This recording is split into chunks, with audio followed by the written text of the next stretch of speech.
Hello friends, मैं हूं उत्पल मोदक और मैं आज की वीडियो में आप लोगों को सावरी माता जी के बारे में दो शब्द बतलाना चाहूँगा।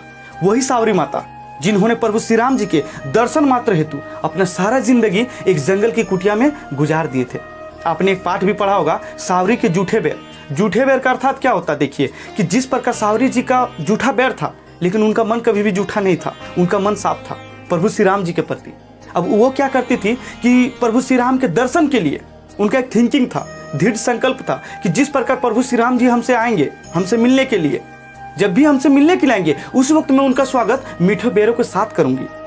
तब सावरी माता जी क्या करते थे, जस्ट उनकी कुटिया के बगल में जंगल भी था, उस जंगल पे जाती थी, मीठे मीठे बेरों को चुनकर पहले बेर उठाती थी, चखती थी। अगर मीठा रहा तो वो बेर अपने टोकरी में रख देती थी, अगर मीठा नहीं रहा, खट्टा रहा तो वो बेर को फेंक देती थी। उसी प्रकार सावरी माता जी कई साल बीत गए, लेकिन प्रभु श्री राम जी का आने का भी समय नहीं हुआ था। छोटी सी घटना की बात है कि सावरी माता जी की जहाँ पे कुटिया थी, जस्ट उसका थोड़ा सा दूर में एक ऋषि मुनियों का आश्रम था। वही ऋषि मुनि जब सावरी माता जी के घर से होकर गुजरना पड़ता था नदी के स्नान करने के लिए, एक नदी था समीप में, जब उधर से गुजर रहे थे तो सावरी माता जी जो बैर चक कर नीचे फेंक दी थी रास्ता में, वही जूठा बैर ऋषि मुनियों का पैरों तले आ गया। फिर ऋषि मुनि ने जब ऐसा देखा तो उन्हें ऐसा लगा कि मैं अपवित्र हो गया, और इसी बात के लिए सावरी माता जी को श्राप भी दे दिए और बहुत ही बुरा भला बोल दिए।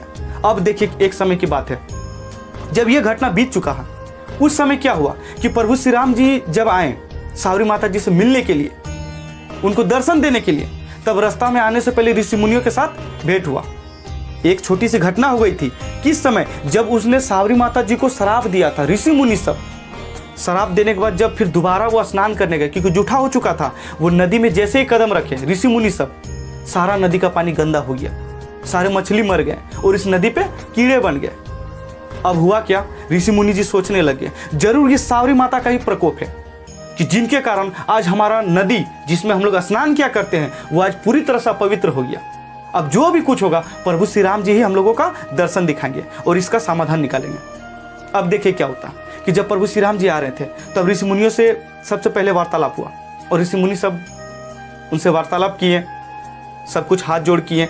उस समय की घटना की बात है जब ऋषि मुनि ने बताया कि ऐसा ऐसा घटना भी था और आज हमारा कई सदियों से वो नदी गंदा हो चुका है, अपवित्र हो चुका है उस सावरी माता के कारण। तब प्रभु श्री राम जी को तो सब पता, वो तो अंतर्यामी है। आज यूं ही प्रभु श्री राम जी हमारे पूरे दुनिया में फेमस नहीं है। उनका स्वभाव देखिए, वो क्या किए कि अपना मान सम्मान गिरा दिए और अपने भक्तों का मान सम्मान बचाने के लिए जब उन्हें एक राज रचा। क्या राज रचा? देखिए, जिस प्रकार ऋषि मुनि से कहा कि चलिए आपका पवित्र, जहाँ पे अपवित्र हो गया था वो नदी, मैं उनके समीप चलता हूँ, देखते कि मेरे यहाँ पे चरण स्पर्श करने से क्या नदी स्वच्छ होगा।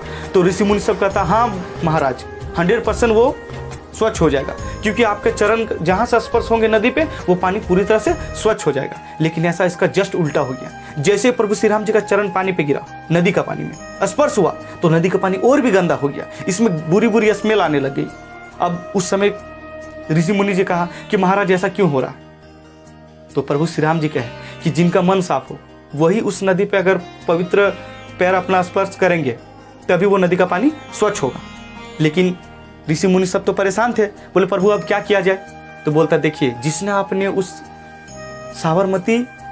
सावरी जी को, जिस प्रकार आपने सावरी जी को श्राप दिया था, उनका मन साफ है, आप उनको बुलाइए। ऋषि मुनि कहता है कि नहीं महाराज, उनको बुलाना ठीक नहीं होगा, क्योंकि वो आपका तलाश के लिए, आपके दर्शन के लिए जूठे जूठे बैरों को एक टोकरी में रखिए आपको खिलाने के लिए। क्या कभी भी भगवान को जूठा बैर दिया जाता है क्या? प्रभु श्री राम जी बोले कि देखिए उनका बैर जूठा हो सकता है, उनका मन कभी जूठा नहीं है, आप उनको बुलाइए तो सही।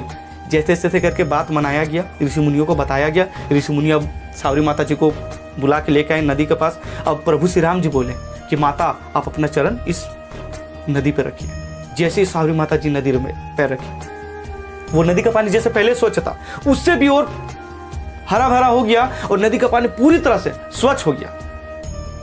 उसी से आपको क्या सीख मिलता है कि प्रभु श्री राम जी अपने भक्तों का मान सम्मान बचाने के लिए अपना मान सम्मान भी नीचे गिरा देते हैं। तो मेरे दोस्त जो प्रभु श्री राम जी से प्यार करते हैं, जो मेरे बातों को सुनकर अगर जिनको थोड़ा सा भी खुशी मिले, एक मोटिवेशन के थ्रू में एक प्रेरणा मिले, तो इस वीडियो को जरूर लाइक करना, इस चैनल को जरूर सब्सक्राइब करना। इसी तरह छोटी छोटी मोटिवेशन वीडियो के साथ मैं आपको प्रेरित करता रहूंगा। जय हिंद, जय भारत, जय श्री राम।